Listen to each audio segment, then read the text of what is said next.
All right, quick countdowns, please. 4, 5, 6, 7, 8, 2, 1. 9, 2, 3, 4, 7.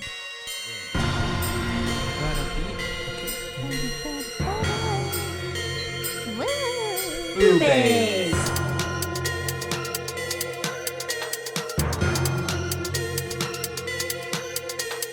Boobies.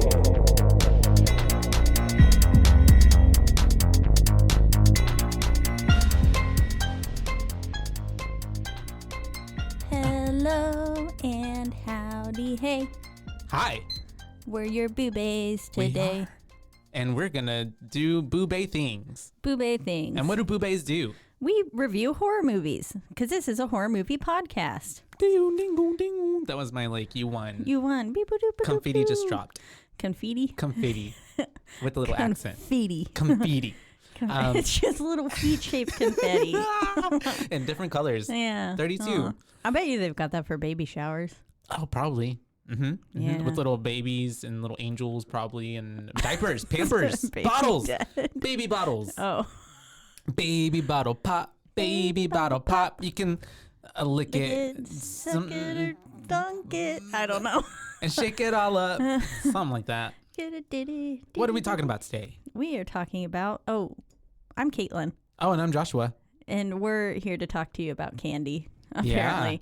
But we're talking about Lights Out, Lights out. 2016. Turn the lights out.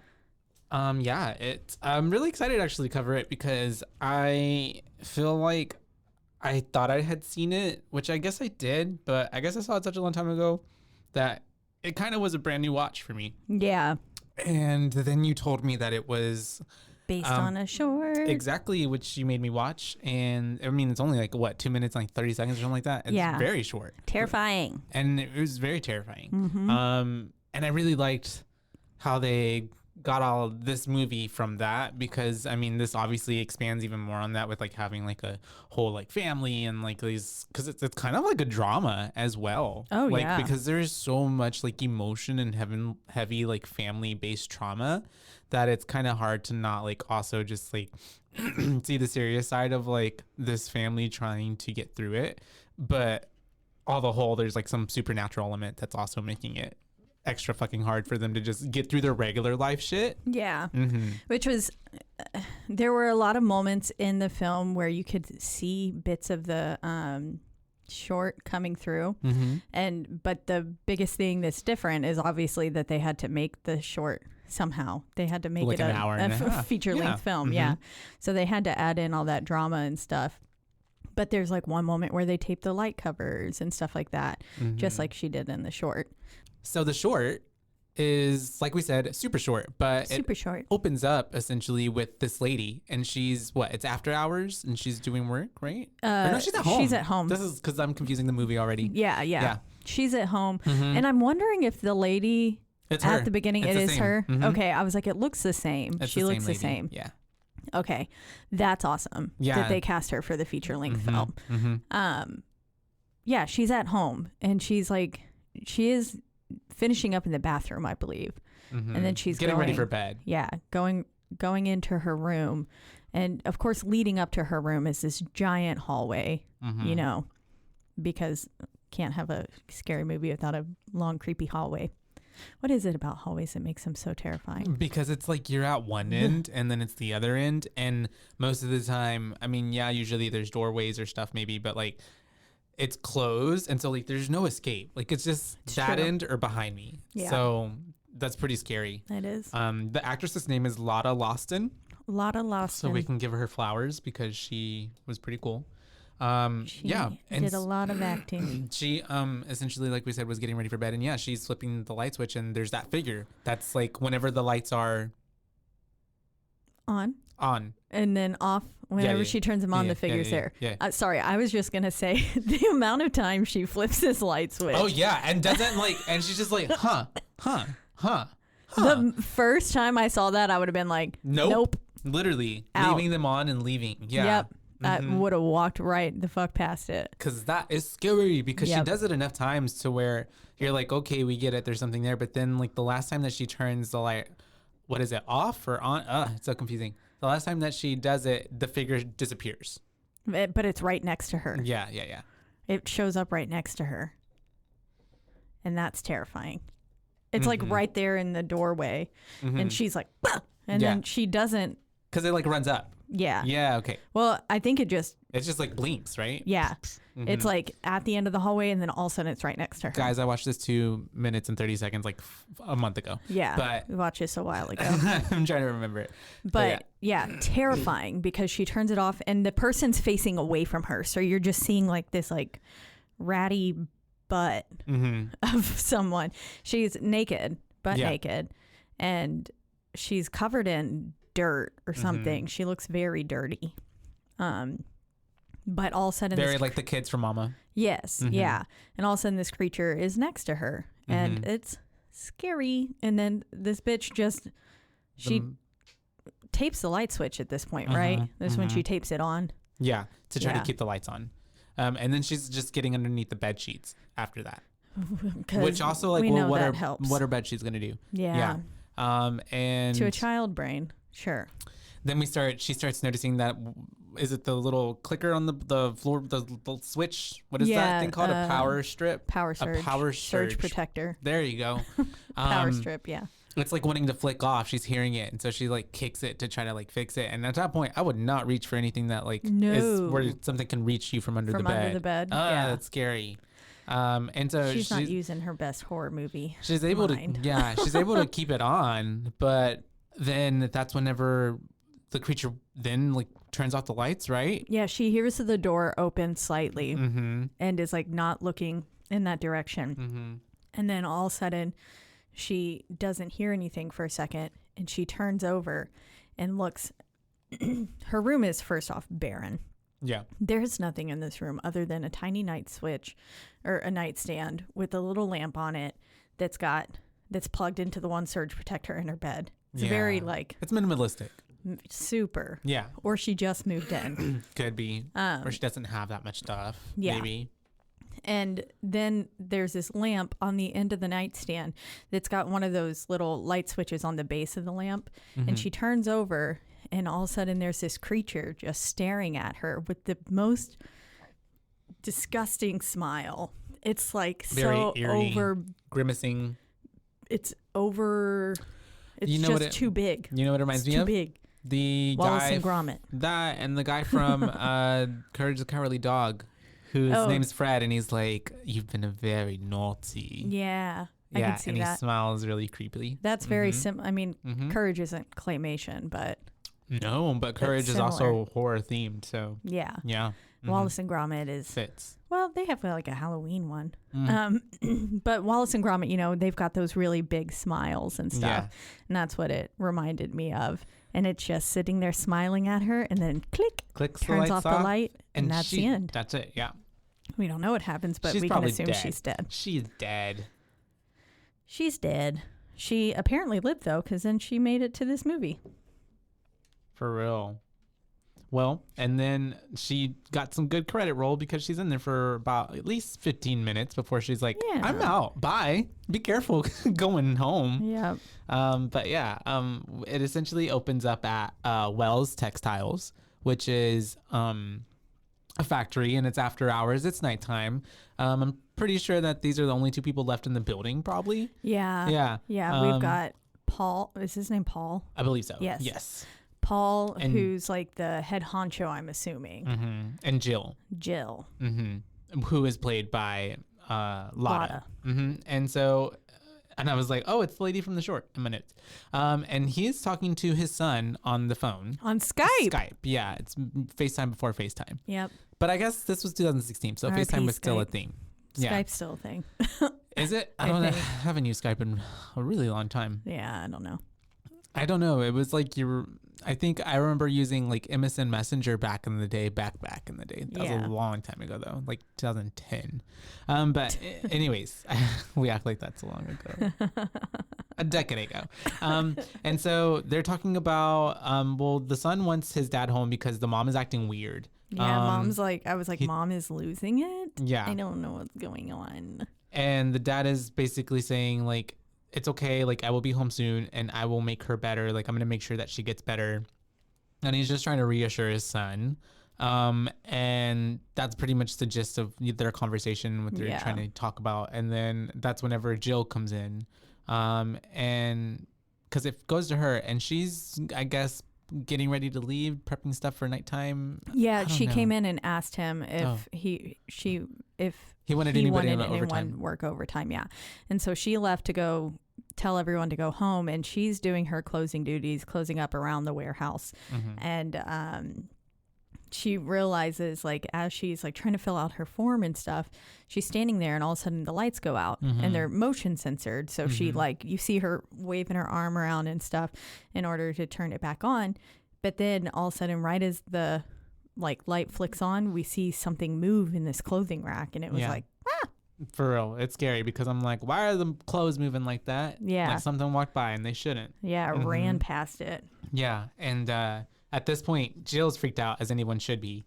And she goes to tell Paul, and Paul is on the phone, right? And he's talking to somebody trying to sort something out. Yeah. And well, she also. Oh, this is actually, she saw the figure before that, right? Yeah. Yeah. So she, after the clothing rack move, she's like, weird, but okay. And she's going around trying to close up. And this is where it's very reminiscent of the short. That's right. And yet again, she flicks it on so many fucking times. And there's just this creature standing at the other end of the break room or something is where I assume she is. And then all of a sudden she like, I think she leaves the light on, runs to Paul and is like, I saw something. Yeah.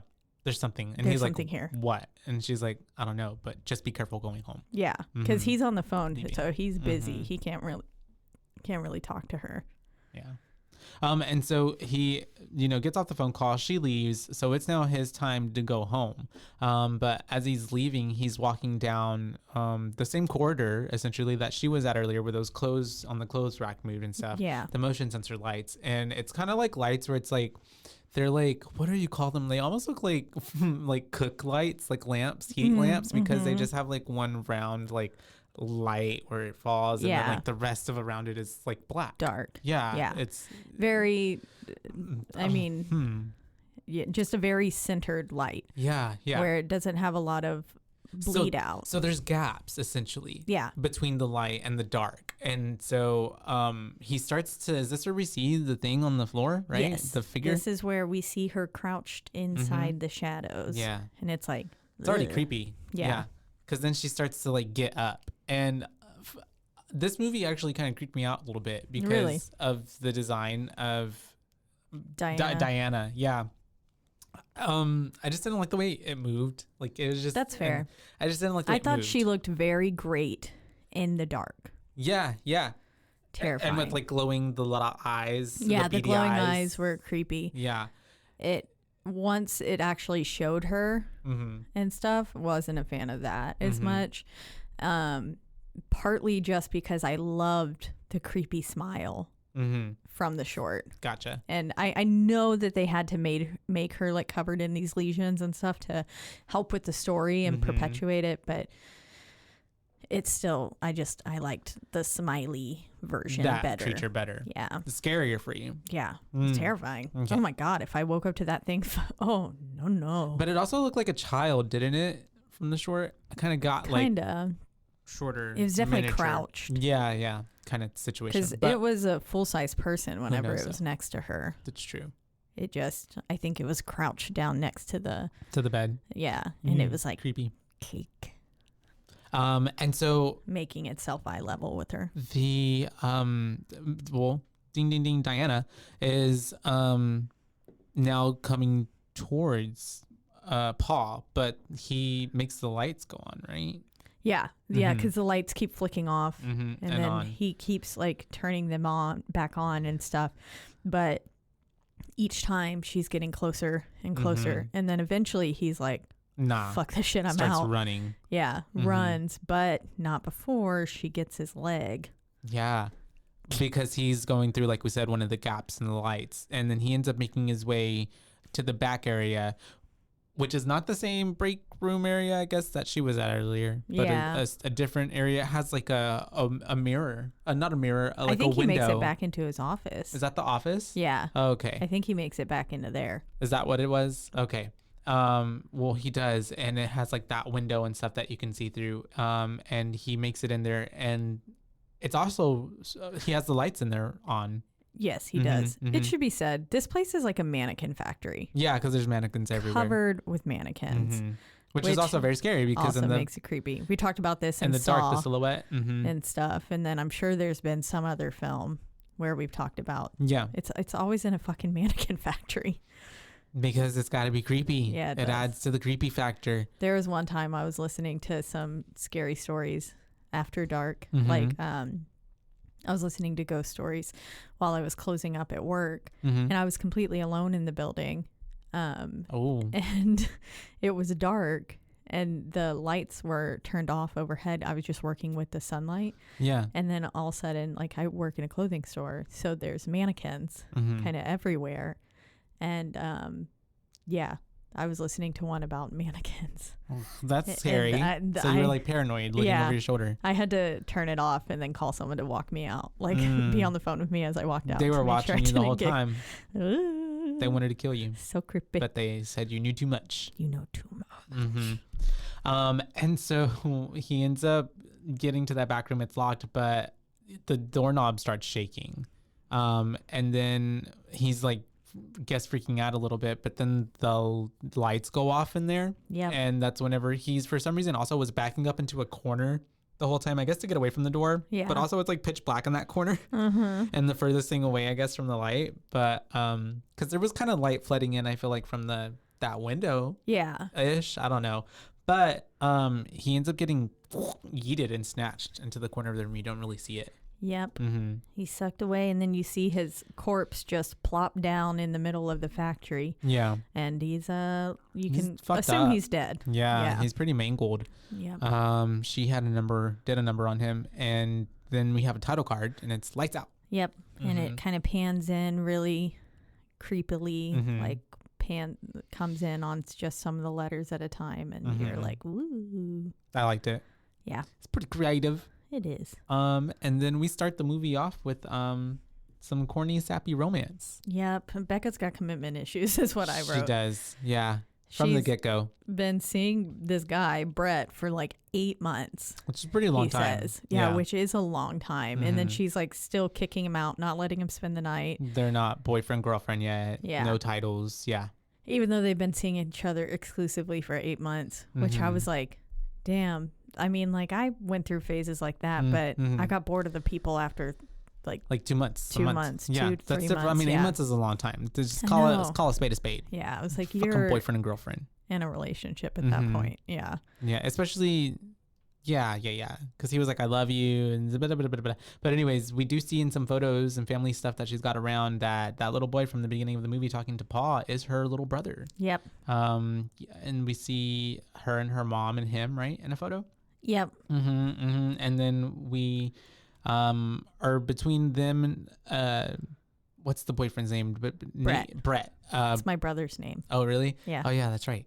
The one I haven't met. Yes. Brett and Becca her name's Rebecca, but we're going to call her Becca because she gets called Becca. They're going through that whole little spat of like, he wants to like, at least get a drawer or a sock in there. And she's like, no. One sock and he tucks away a little sock and then she finds it and throws it out the window at him. As he's leaving. And apparently she's got a gig of his to go to the next day. So we know like they're going to be seeing each other. Like, this is not just a one night stand or he's not going to be done with the movie. He'll be back. But it does go over to, what's his name? The little brother, Martin, because that's such a grown man name, child name. Yeah, exactly. We're with Martin. We're back at his house, right? And I think this house is cute. It's cute. It's big. Love it. And all the lights are off. Scary. Yeah, it's very scary. It's very manor. And he's in his bedroom, and that's whenever he starts to go out and look for his mom because he's like wants to make sure she's okay. He hears her talking to someone. That's right. and he goes to her bedroom, and she's literally talking to like someone we didn't see. She's talking to the closet. The closet, it's dark, it's black, and which is just like absolutely the fuck not. That's terrifying. And she doesn't look well. No, she looks very sickly. Yeah, she looks sickly, and she also looks a little like she's frazzled, and she's like surprised that he's just coming up to her being like, hi, and she's like, Martin, what are you doing up, you know, what are you doing over here? Yeah. And so we're just talking, did we wake you? Yeah, kind of and that's creepy because like, he looks at her and he's like, why the fuck are you talking about we? It's just you here, Mom. Yeah, it's just you. So she seems pretty crazy, and so she's trying to just console him and tell him that everything's okay. And she's telling him good night. Go to your bed. Go to sleep. That's it. I think she even said like, you're not supposed to be out of your bedroom at night or something like that. Yeah, something like that. And then while she's sitting there talking to him, and after he said good night to her, he looks back and he just sees this darkness growing behind his mother, which was just terrifying. So then, of course, he bolts to his room, as he should, and locks the door and stuff. And he hops into bed, covers himself with the covers. And then his little door handle starts jiggling. That's scary. Yep. Terrifying. The creature's trying to get into his room. Trying to steal his soul. No, thank you. And so I guess we find out that little Martin, not so little, survives the night.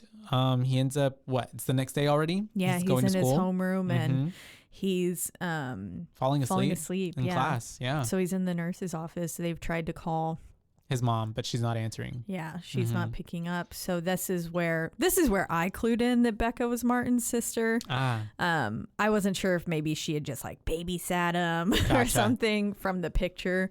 I just wasn't sure. But yeah, Becca is for sure Martin's sister. They could have gone with that storyline, sure, even as well, yeah. Like she was babysitting him or something. And grew a bond, and they just know each other. Or a cousin, or I don't know. But could have been lots of things. She ends up being the sister, like you said, and so they end up calling her, and so they end up there's a CPS person there, who is now informing Becca like, we tried to call his mom, she didn't answer, because Becca shows up like, why didn't you call his mom? Like, what am I doing here? And she's just like, we tried to call her mom. And Becca's even like, what's wrong? Like, what does he do? And she's really giving this CPS lady a hard time. Yeah. And I was like, girl, she is just trying to do her job. Leave her alone. And she's like, he fell asleep 3 times this week, like in this, like in homeroom. Obviously he's not sleeping. There's something wrong. Yeah. Which is, I mean, she clearly cared for Martin. Yeah. Which is, I feel like, could be rare sometimes in those cases as well.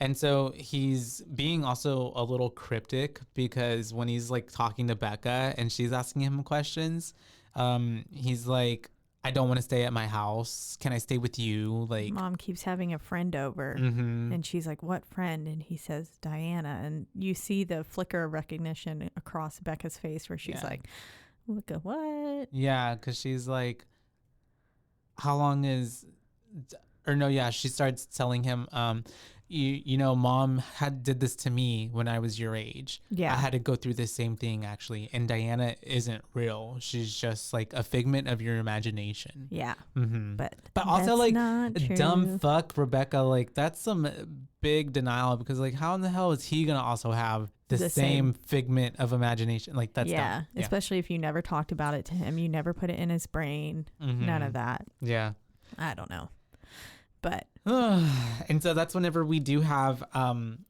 her getting inside. They're going into the house. The mom is there. She's like, what are y'all doing here? And Becca just walks in, and she's just like, how long have you been off your meds? And kind of grilling her mom essentially. Yeah. Because hardcore.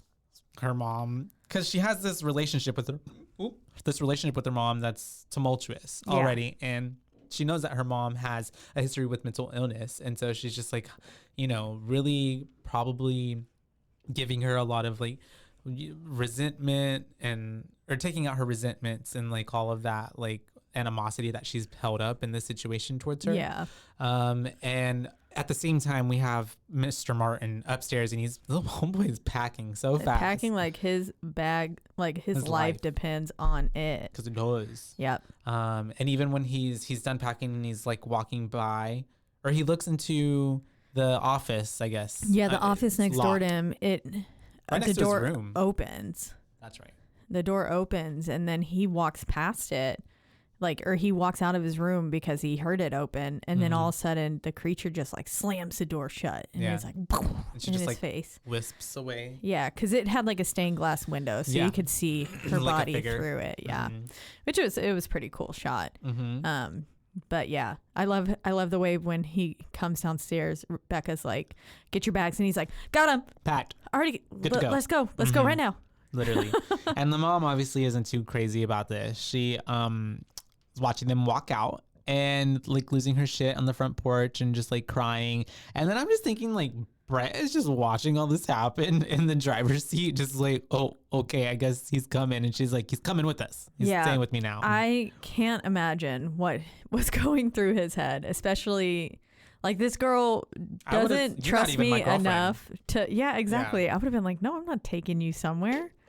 We're not even dating. I would have threw that line back in her face so fast. Yeah. Well, who said anything about being your boyfriend?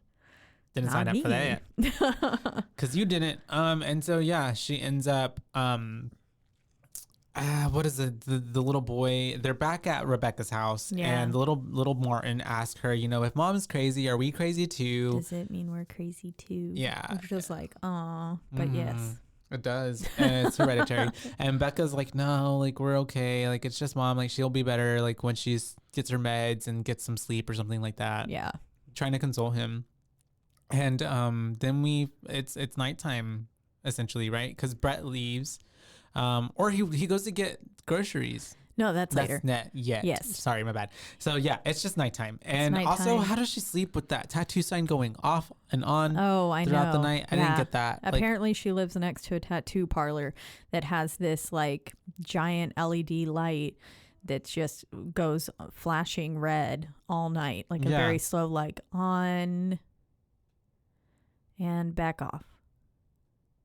On back off. Literally like that. And so Rebecca wakes up in the middle of the night because she hears like scratching, on the floor. And it sounds very eerie. And so she's like feeling next to herself. She notices that Martin isn't in bed with her anymore because he was sleeping next to her. And she's like calling for him, but she's noticing that the scratching's going on. And as that light is flicking on and off from the tattoo sign, it's red as well. So it's not like just like a regular fluorescent light. Yeah. So it's even creepier. It's got this eerie glow. We see this figure just like scratching at the floor. Hunched over. And it's got this wild hair, which you can clearly tell is not Martin. Of course, Becca's still being like, Martin? Yeah. And it's like, no, bitch. That's not Martin. No. And so she ends up looking closer and closer, trying to get closer. And as soon as she was like, gets on the floor to see what it is, and she's like at the same eye level with it, it turns its head towards her and we see the beady eyes and it just like bolts for her. Charges her, which I don't understand why she was like getting closer. I didn't either. I was like, girl, what? No. What are you doing? Get your ass off that ground right now. Yeah. We do not get closer to this thing. Oh, charges her though. That was terrifying. And that's very terrifying. And for her as well. And she freaks out and she's like, oh my God. And she goes to the restroom and she's like looking for Martin and she just notices, I guess, that light that's in the bathtub. Yeah. And then she finds Martin in the bathtub asleep. Poor baby had like a flashlight just shining on him. Yeah. It's probably the only sleep he's got in like a week. Probably. So sweet. He just curled up there. Yeah. And she obviously doesn't wake him because she's like, okay, he's sleeping at least. That's good.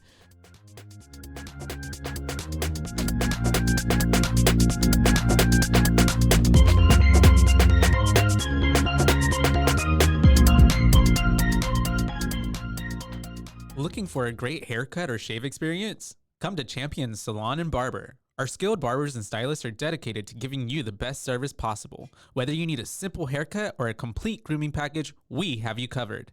And while you're here, feel free to enjoy a complimentary beer and chat with our friendly staff. We have 2 convenient locations in Waco and Woodway, Texas. You can also book appointments online or through our app, making it easy to schedule your next visit. So why wait? Visit Champion Salon and Barber today and experience a cut above the rest. I love smoothies, but I don't love smoothie bar prices. With my BlendJet 2 portable blender, I can make smoothie bar quality beverages for a fraction of the price. BlendJet 2 is portable, so you can blend up a smoothie at work, a protein shake at the gym, or even a margarita on the beach. Yum. It's small enough to fit in a cup holder, but powerful enough to blast through tough ingredients like ice and frozen fruit with ease. BlendJet 2 is whisper quiet, so you can make your morning smoothie without waking up the whole house. Lasts for 15 plus blends and recharges quickly via USB-C. Best of all, BlendJet 2 cleans itself. Just blend water with a drop of soap and you're good to go. I do love that feature about it. It is rather nice. It does, and Yeah. it stays pretty quiet. What color did you get? I got black because it matches the color of my soul. Perfect. I got pink because if my whole life could be pink, it would be. We love pink. It matches my water bottle perfectly. It sure does. Yeah. So whenever I carry both, I feel very aesthetic. I'm That's like, nice. yay, got me a nice pink BlendJet 2. Looking real cute. And it's really yummy with my good smoothie in it. So what are you waiting for? Go to blendjet.com and grab yours today. And be sure to use promo code Boo12 to get 12% off your order and free 2-day shipping. No other portable blender on the market comes close to the quality, power, and innovation of the BlendJet 2. They guarantee you'll love it or your money back. Blend anytime, anywhere with the BlendJet 2 portable blender. Go to blendjet.com and use the code Boo12. to get 12% off your order and free 2-day shipping. Shop today and get the best deal ever. Yay!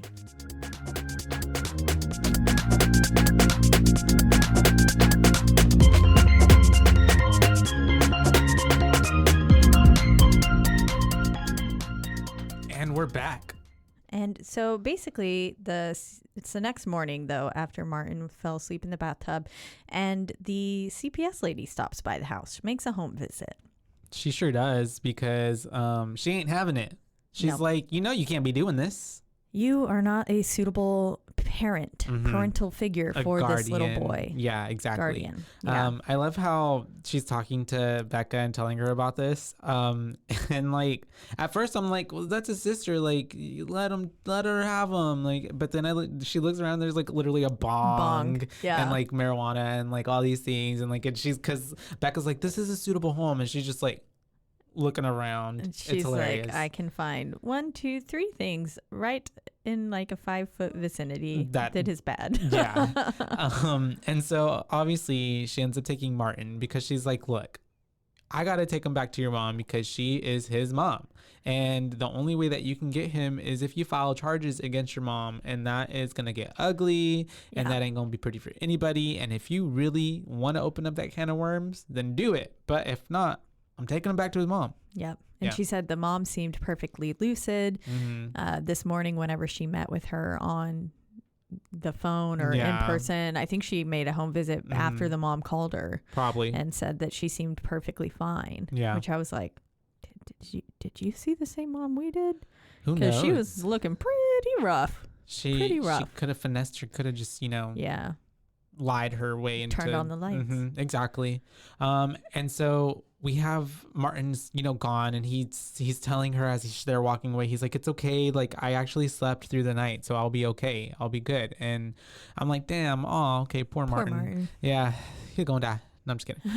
And so at this point we have Becca back in the apartment building, and she's looking around, and she notices that at the same spot where the creature, whatever, Diana was scratching at night, the night before, there is like an A at the, or a D, my bad, a D and an I. And so she's like, oh my God. And so she like lifts up the carpet, the rug that it's underneath, and it says Diana, and it has like a little wooden stick figure. And that's pretty Blair Witch Project and pretty creepy. Yep. It's and just it means etched that into her floorboard, which it's cursed now. The apartment's cursed. Yep. And so now they can't escape her. She's pretty much going to follow them either place, whether they're there or at home. They're not safe anywhere. Yeah. But then we start floating into a little flashback from when she was a kid. Mm-hmm. And we see young Becca drawing at her desk, and then all of a sudden her paper is like stolen from her. The light like flickers for a second and her notepad is gone. And then you hear something etching in the closet. And then she flicks on the light of the closet and the notebook drops, which was like, ooh, that's pretty spooky. And on it is this drawing of Diana, that same stick figure kind of drawing, shoved in between the her family. mom. Yeah. The dad's etched, crossed out. Yeah. Yeah. Dad is DED, dead. Deceased. Yep. And then Diana's little stick figure body is shoved in between Becca's and her mom's. And so essentially this is just giving us more, flashback into what Rebecca was speaking on earlier on having to deal with Diana back from her past. And so at this point, I guess it was kind of like probably one of those memories that she had as a kid that she really buried deep. And so it was kind of like a triggering for her. So now she's like, oh, wait, what the fuck? This bitch is real. Yeah. Like now I remember her for real. And so she ends up calling Brett, and he comes up to pick her up, and she, they're kind of doing look cutesy, whatever. He's like, oh, I guess you want me now. But he's like, where are we going? She's like, we're going back to my mom's because this bitch is real. And he's like, what the fuck? Who's Diana? Yeah. And she's like, I'll tell you when we She's get like, there. keep up. Yeah. And I'm like, he girl, like essentially knows nothing. Brett knows nothing in this film. Mm-hmm. And so she goes back to her mom. Probably doesn't even know her last name. Probably like not. Very Carrie Underwood. And so they get back to her mom's place. She breaks in, essentially, not like breaking in because she has a key, but uses a key underneath the hiding key place. Hide a key. Yeah. And she gets into the house, but they're trying to, she puts him on watch because she's like, if my mom shows up, we're hitting the back door, we're leaving. And so she goes to the office after kind of snooping around the house a little bit. And she notices that like it's dark in there. The light cord has been cut. There are like a little bedding essentially kind of by the window. Yeah, it looked like, I don't know if for Diana or for her mom was sleeping in there. I feel like maybe the mom was. That's what it gives. Maybe. Or maybe that was Diana's bed. I don't know. It looked like for a dog you don't care about. Yeah. Yeah. You just roll up some blankets on the floor. There you go. Don't even get them a little bed. That's probably what they would choose anyways. For sure. Because any bed you get for a dog, they're going to chew it up. Yeah. And not sleep in it. Mm-hmm. But she ends up in there. She's going through stuff. The kittens won't even lay on their stuff either. Oh, no? Yeah. That's how they all are. I bought them a bed, and this morning Suki was laying on the litter mat. Aww. I was like, what are you doing over there by your poo-poo? She's like, get away from that. I want to be close in case I'm ready to go. I know. I was like, is your tummy hurt? Like, what's going on, Suki? That's what I do when I don't feel good. Stay close by. Not on the litter mat, but my bath mat. You could just use the litter. Do it. Hides this odor? It does. Yeah. I don't know if it's made for human fecal poop. matter. And so she ends up seeing that there is a picture on the wall, and it is of this little girl underneath an umbrella, kind of darkened, and then it's a little blonde girl, and she turns it around and it says photo of Sophie and Diane. Sophie is the mom, and Diana is of course Diana. Diana, my bad, not Diane. And my phone corrected it 2 times at Diane here. Diana was a patient, and so was her mom at a mental hospital. Yes. Mm-hmm. That's how they got to know each other when they were kids. They had to be like what, 9 or between 9 and 13 probably. Yeah. And then we flash into it reminded me of Mama again. Yeah. Because we're picking up these tapes from this box of this mental institution, going through a sort of trial series with Diana where they're trying to do some experimental testing on her. And basically they're asking her, like, why did you hurt Sophie? And she says, because she was getting better. And we had to stop that. Hurt her again so that way she could stay. Didn't want to be separated from Sophie, which is like, ugh. That's a red flag. Yeah. Yeah. It also kind of gave me, I don't know if you've seen it yet, but like it reminded me of, which this also came after. So this gave that, but this inspired that, I guess, the Malignant vibes at the beginning of it. Oh yeah. I haven't seen Malignant yet. You'll have to watch it. I know. I want to. And so we do have, like you said, we're going through that flashback sequence, getting more backstory on what happened with her. And apparently, Miss Diana had a skin condition that made her super sensitive to the light, like extra super like crazy sensitive, but also maybe supernatural, radioactive. I don't know, because they tried to do some sort of experiment on her where they basically essentially blasted her with rays of light. Yeah. And they obliterated her. Like floodlights, basically. They just like disintegrated her? put them. Yeah, she disintegrated. Yeah. She was just this little scorch marks on the chair. Just Yeah. like, how does that even happen? Yeah. Was she a vampire? I mean, people spontaneously combust. Where? Oh, it's happened before. How do people bust? Like spontaneously. I'll have to send you some podcasts on episodes of what? Yeah, spontaneous we could combustion blow is up? like a real thing. But not like it's like maybe like and like you kind of burn your guts slowly come out over time, or it's like you're all of a sudden it's like one giant heat that just. We'll look into it. I'll look into it. It's really cool. And so we do have her blowing up essentially just like that, and she's dead.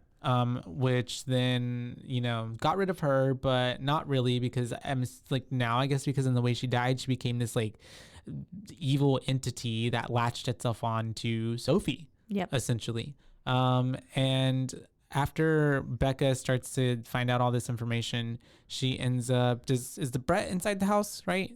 Brett is inside the house, yeah. Still standing guard. He's still standing guard. She's upstairs. And she gets attacked. Because she goes into... Like someone gets attacked. She goes into Martin's room. That's right. And she's looking around and stuff and finds... I think, doesn't she find the notebook of the picture of Diana drawn in between? The same thing from her...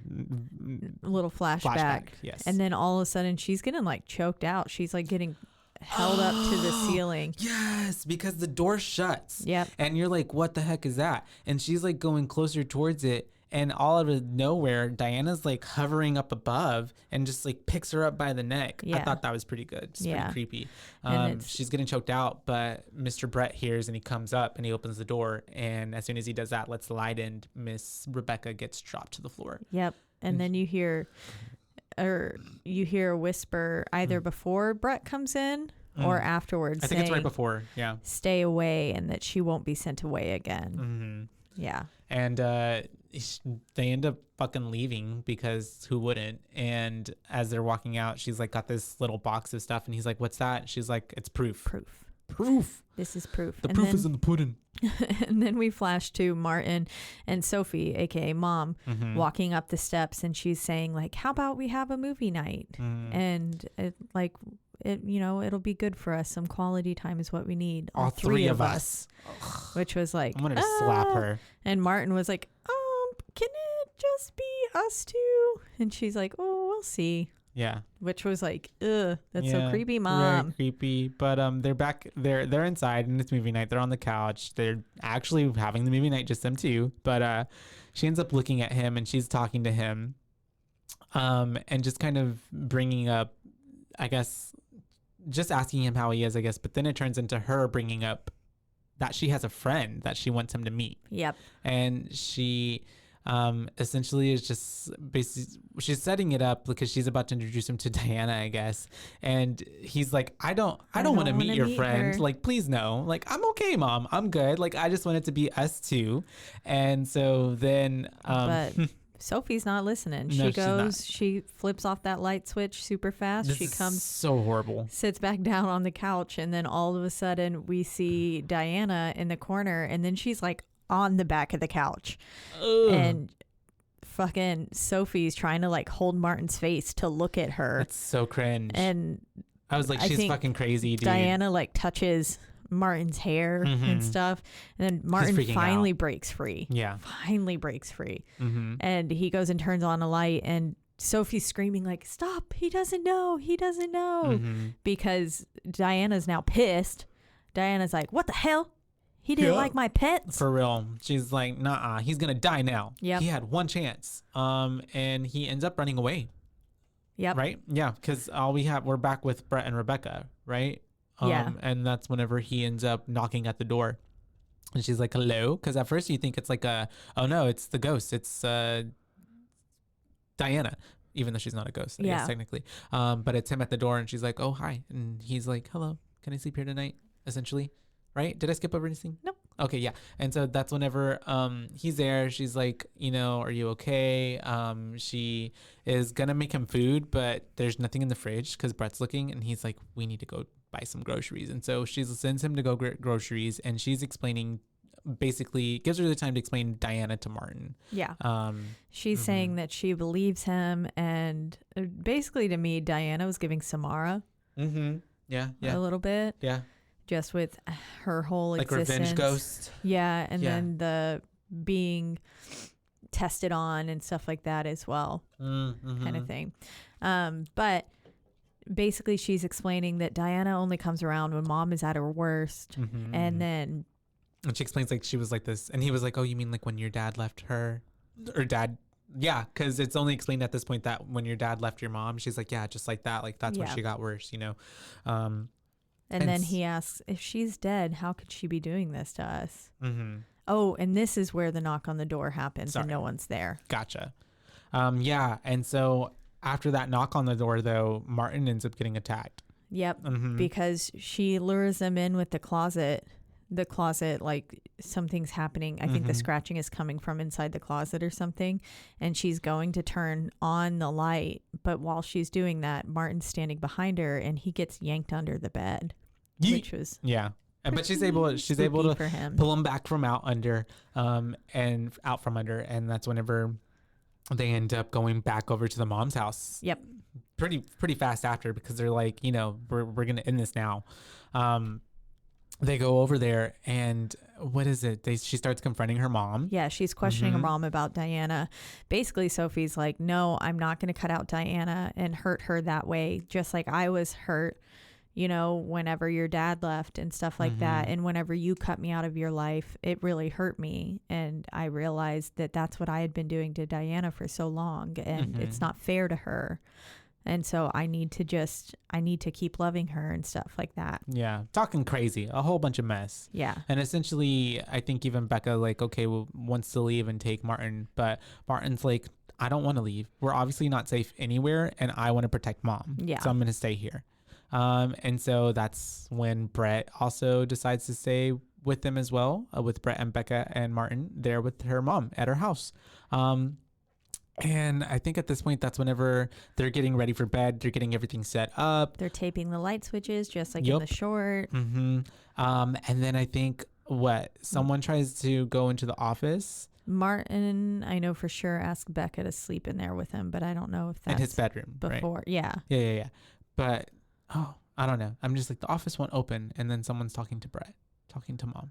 Mom gives Rebecca a note. I don't know. Oh yeah, that's my but yeah, because then after all of this is going down and they're getting ready for bed, Becca has a chance to talk to her mom because she's at her bedroom door. And she comes out and opens it, and she's like, I'm actually telling her mom that she's staying. And that's when her mom, you can tell the mom's like even just fucking happy to have her staying back in the house. Yeah. And they're having a little conversation, and her mom is able to give her a little, like, you can tell she slips or something in her hand as they're like hugging goodnight. And I love too how her mom is like, you can tell she gets like pulled back into the room. Yeah. Yeah. Something clearly grabs her and then just pulls her back into the room. And before that, Martin and Becca had their Brett and Becca had their like cringy acting. Oh, heart to heart moment. Heart to heart. Yeah. Before, where she says that he can have like the bottom drawer and stuff. That's right. And I was like, too bad he's probably going to die, but he doesn't. Spoiler alert. Spoiler alert. But anyways, you think he might. I want to mention that part because that acting was what knocked me down a few boo levels. Oh, gotcha. Yeah. In that moment, I was like, yeah, it gave like, it's not top tier. So I just low wanted quality. to bring it up. And so after she gets that, after the bad acting, and the note from her mom, which says, help me. Yep. Or I need help. I need help. Yeah. All the power goes out in the house. And she's like she was like trying to help at first. Oh, that's right. My bad. Like, and trying to find her mom's meds and stuff. But then she just gets into bed with Martin. Yeah. She just kind of like, is like, we're good. Yeah. And even Martin's like, you think we're going to be okay? Is everything going to be right? And she's like, yeah, we're okay. We're fine. Because he was like, did you find her medicine? And she said, no. But we'll deal with it in the morning. Yeah. Yeah. And then, as all if the we're going to lights make go it to out. the morning. Yep. All the power goes out. Obviously, it's the middle of the night. And it's like the whole neighborhood is out. Whenever we see Brett outside, it was like the power line itself was down. Like, it wasn't just the house. It was everyone around looked like they were in a blackout. Supernatural. Yeah. And so as Brett went outside to look around, Becca's looking around the house. Becca ends up going to the basement because she's going to the breaker box to go try to fix it. Girl, you are stupid. Don't go to the basement.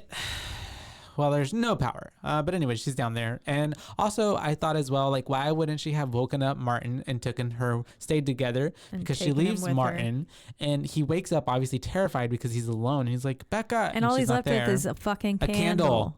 Just a candle. Literally. Yeah. And already from the get-go, fucking Diana is making her presence known because he goes He's out of there. He's trying to go down the stairs. Because he tries to get that flashlight, from that he hid. Oh, yeah. But it's not there anymore. She moved it. Yeah. And then he passes the room towards the mom's door. Yeah. And all of a sudden, like in the darkness, she kind of like sucks him up and pulls him into it. But he somehow escapes and magically his candle is still burning. Yeah. Don't know how. But then he makes his way down to the basement and he's like, what the fuck, Becca? Yeah, what the hell are you doing down here? Why did you leave me? And she's like, I'm trying to get the power back on. And he's like, but why would we be all the way down here? And she's like, it's a trap. And as soon as we both realize that it's a trap and we try to run upstairs, door shuts. She's at the top of the door and she locks them in the basement. And so obviously they're screaming down there like hella crazy. And Brett comes in because he's like going to try to save the day and he can hear them down there. And so as he goes to the door, he's got this one flashlight and he's like trying to keep the light on the door and him, but then he gets in there and then he gets attacked. Yep, and then he gets attacked, and she almost gets him, but gets thrown across the room. He uses his phone, and it saves him, but then, then he does get thrown across the room, and she smashes his little phone. Yeah. She says, no. And then he does this thing where he leaves and I was starts like, running out the building. Damn, Brett really leaving them. I really thought like, damn, he's going because he runs out, and they have this like kind of parking situation where it's kind of like, what are those called? Like an awning? Like a... Yeah, it looked like it connected the house to the garage via like a little walkway and that so went above. Hella shaded and hella dark. Yeah. From the moonlight. And so he runs through it, and as soon as he runs through it, he gets kind of like picked up. Yeah, and she's like sideways. About to...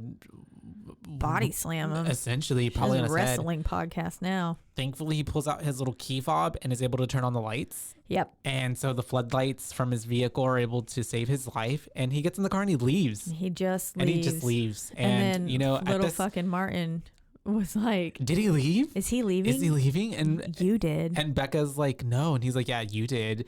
And I was like, damn, and I was Martin's like, savage. But I honestly as well, like, I can't be mad at Brett for leaving as well, because meanwhile this bitch like just barely acknowledged like, yeah, we can be boyfriend girl. Yeah, not even that. And I mean, he comes back, y'all. He does come back, but that's a lot to deal with. Like, that's scary. That's the smart thing to do, is go get the police, like go get more help when you're, I mean, it's dealing with murdered. Yeah. But at least they call backup before they do. Yeah. So more people come and they're able to help save the day a little bit. And so Brett leaves and Mom is talking to Diana back in the house. And she is essentially just like saying like, you know what? I'm tired of this. I'm tired, Grandpa. Well, that's too damn bad is essentially what Diana's saying. And so Miss Sophie is wanting to take her meds again, and she's going to take some, but as soon as she's trying to take it, I think she was going to unalive herself. Oh, you think that's what it was? Yeah, I think because she said there's no you without me. That's true. To her. That's true. And I think she was... Oh, in that moment, going to take all those pills. You're right. And a more peaceful exit than what... we get later. Yeah. And so she's trying to take all those meds and unalive herself, but she gets thrown to the floor. She gets knocked out. And at the same time, we have Miss Becca and Martin in the basement, and they're just starting to burn old bills and paper that they find in boxes and like the little furnace to keep light going. She finds a black light, and she essentially is like, I'm going to go and look for any more light, anything else. Anything that can help. Yeah. And she's going through the basement, which is remarkably large. It's huge. It's a whole other level to the house. Yeah, it really is. Yeah. And she finds, first off, there's this doorway that looks pretty sketch. Yeah. And there's this handprint on it she can see in the black light, which we can assume is blood. It's Mama. Yeah. Just kidding. It's Diana. Yeah, Diana, I feel like that's where her dad is. I feel like. Yeah. And then, but then she gets into this other room and she sees all these words on the walls, like saying stuff about being trapped down here in the dark, just like in the hospital and stuff like that. And then, of course, because Paul worked in the fucking mannequin factory, mannequins all there's around down mannequins everywhere. And as she's searching around there, as we're reading the writing on the wall, we read something about father and like something like that, just like I did to her father. I got to get rid of the father. Yeah. And as we're looking down the line of mannequins, she obviously looks at one and it turns around and it's fucking her, Diana. Yeah. And scares the crap out of everybody. And her face was silly. Silly Billy. And she ends up making Rebecca run out. Or try to run out, but she gets attacked again by Diana, and she's able to shine the black light on her. And at this moment, she realizes that the black light makes Diana visible, but it doesn't, like, regular light make her go away. And then as she does that, she's able to see where she's at and actually burn her with a real light. Yeah. Like a flashlight. Yeah. So that's kind of like a 1-2 punch situation. And so she's able to break free from her, and she goes and gets back with Martin. And at this point, I think the cops are shown up. Yeah, Diana puts out their little fire that they have, but Brett comes whoop whoop rolling up with the police, and LAPD is in the building. Yep, and they thankfully get Martin and Becca out of the basement. But one of the cops gets killed unalived very fast by Diana. And that's the male cop. And then the other one, who's always like, oh my God, we need backup, blah, blah, blah, blah, blah. She leaves them, and they're trying to yell at her, like, you need a light, like we need light. And obviously the cop isn't paying attention to them. Cop's like, whatever. Yeah, I've got a gun. And she gets murdered really fast. And I guess Diana be taking people's eyes out because it just turns into black. Like, I don't know. Yeah, maybe she burned their eyes out. I don't guess. know. Kind of like what happened to her, probably. Yeah. And so the cops are dead at this point, because obviously. And so that's whenever Brett is able to get Martin out of the house. But Miss Rebecca stays in the house because she's like, I'm going to get Mom. And so she's in there. But before she can get to her mom, Becca's getting thrown around and beat the fuck up by Miss Diana. Yep. In the living room, the foyer. Before this happens too, Mom is having a conversation with Diana, basically saying, if you hurt my kids, we are never speaking again. Oh, yeah, that's right. Like, so now we've got that Sophie, Mom, has made a choice. She's picking her kids over Diane. Yep. And but yeah, Becca's getting thrown around like a little rag doll by Diana, and Diana says, stay away or I'll show you where I put your father.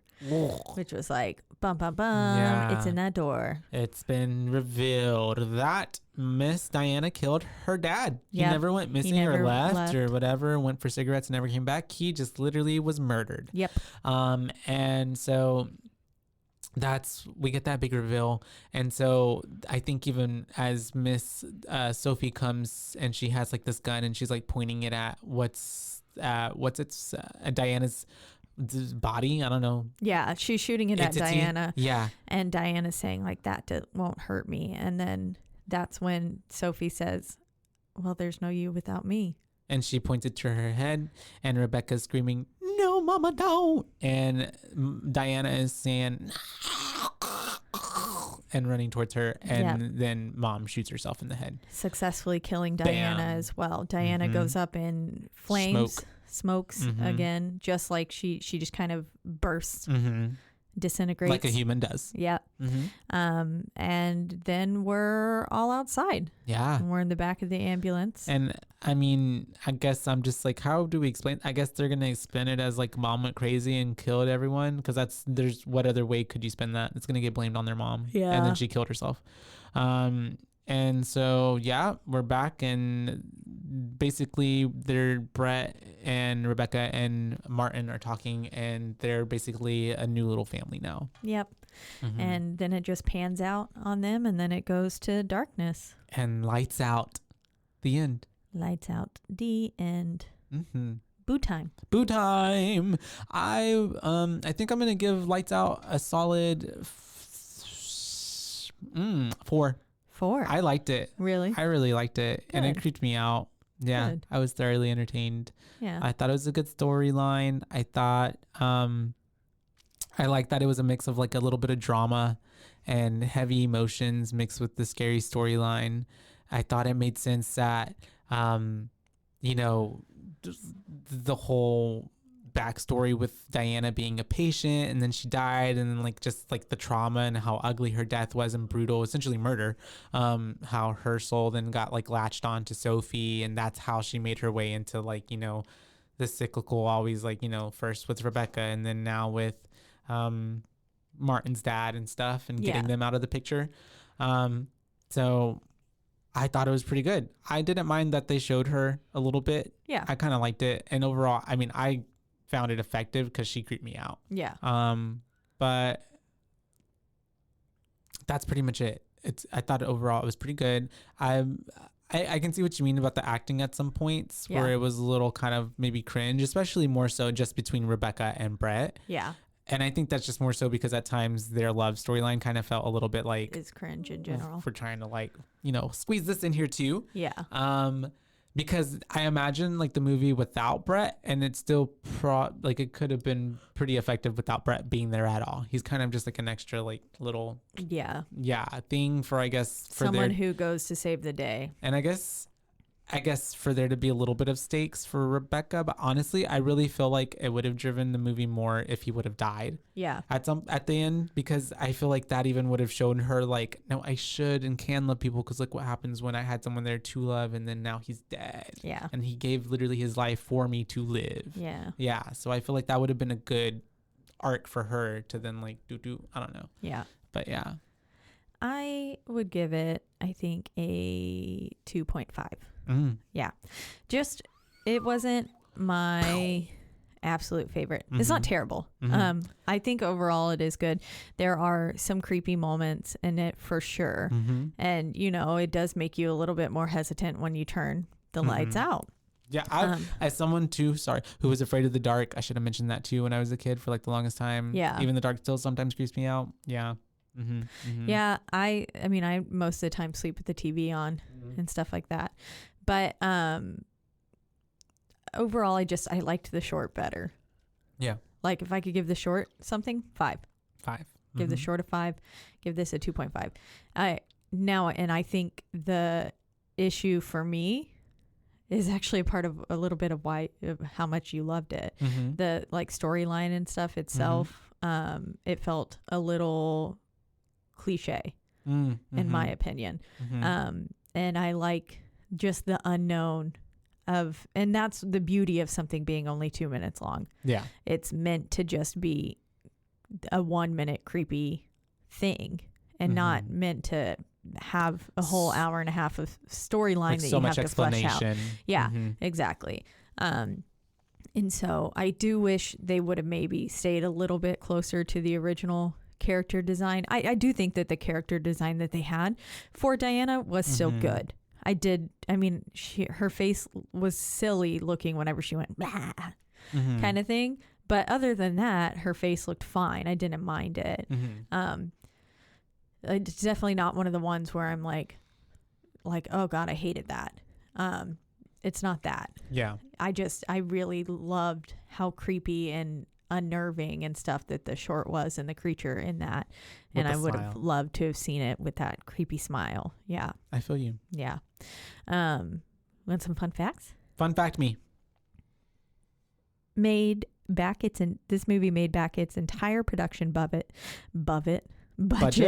on opening day at the box office. Oh, wow. Yeah. I saw this movie in theaters. I really wish I would have. I'm pretty sure. I remember seeing the thing and then going, ooh, I want to see that. It kind of reminds me too, maybe I like it a lot because it reminds me of one of my favorite movies, Darkness Falls. Oh yeah. with like the lights and the witch coming one of their little, yeah, it's literally almost same story. Yeah. Except that's a crazy witch tooth fairy thing in the other one. Oh, the mannequins in the basement were not brought in for the movie. They were already placed there by the owner of the actual house.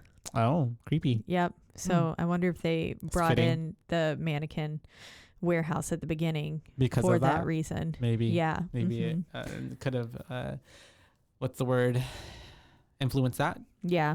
Director David F. Sandberg decided to focus on practical effects and avoided as much CGI as possible, which is probably why I liked the way she looked and it didn't bother me as much. Whenever it would actually show her more. Yeah. Which that's cool. Yeah. I think that's really good. Kudos to them. Sandberg also aimed to use as much authentic lighting for the film as possible. Some scenes were only lit by candle lights or fluorescent tubes, which you could tell this was a very dimly shot movie. I mean, it kind of has to be. Yeah. Yeah. And if you're watching this in the middle of the day, probably not the right time to watch it. I did watch it in the middle of the day. Yeah. But I mean, like, it makes it too hard to see what's happening on the screen. I feel like you need to be watching this in pitch darkness to A, amp up the scary level, and B, just so you can actually see it. Yeah. And this was the feature film debut of David F. Sandberg, and he decided to expand his original short film Lights Out 2013 into a feature film after it garnered very positive reception on the internet. Nice. So this was his full first feature film. He did the short film as well, and I wish that he would have kept his original character design a little bit more, but I understand why it had to do it. Yeah, he also directed Annabelle Creation. Oh, the house in this movie is the same one used in Ouija and Ouija Origin of Evil. I saw Ouija. Yeah. I think I saw that one. I didn't see the Origin of Evil one. I didn't see that one either, but that one is the same house. Oh, that's cool. That is cool. But yeah, so that's a 4 and a 2.5, making this what? 3.78. 6271. I don't think so. I don't think so either. But we're not math people here, so we'll go with it. But yeah, there was plans to have a sequel apparently. Yeah, it was greenlit immediately, it said. But it's never come into fruition. Interesting. But yeah, that was Lights Out, and as always, we are in the lovely Road Media Network studios. That's right. They take great care of us. You can listen to our podcast and a slew of other podcasts on their website, which is roadmedianetwork.com. Yep. And if you don't want to listen there, you can listen to us on a whole lot of other podcasting platforms, the biggest two being Spotify and also Apple Podcasts. Yes. And wherever you do listen, don't forget to rate, review, like, and subscribe. That's right, because that is the only way we can get ahead in this world. And if you are in the need for a blender, make sure you go use our code. Yes, please. Boo12. Boo12 at blendjet.com. To get you a cute little blender and match us. Yeah. Yay. I really do have a black one, and Caitlin really does have a pink one. Yep, and I've used it a lot. And now my mom wants me to get her one too. So. Really yummy.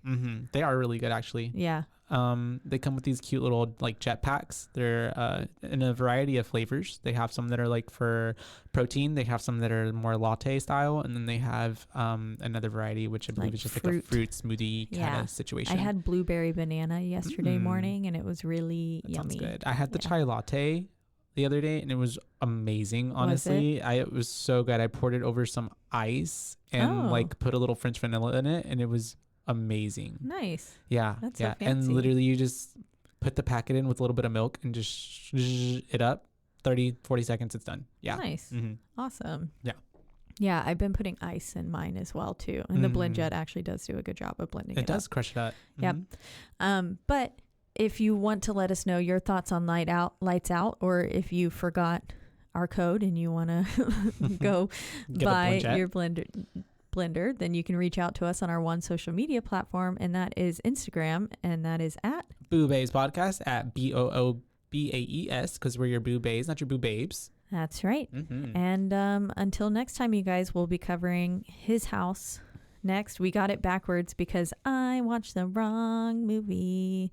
Whoopsies. So we were supposed to end with Lights Out, but surprise. We'll be ending with his house. Yep.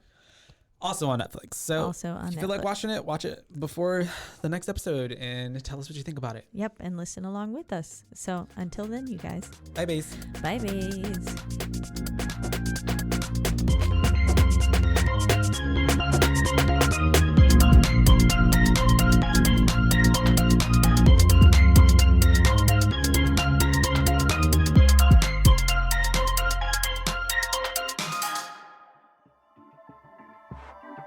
This has been a Rogue Media Network production.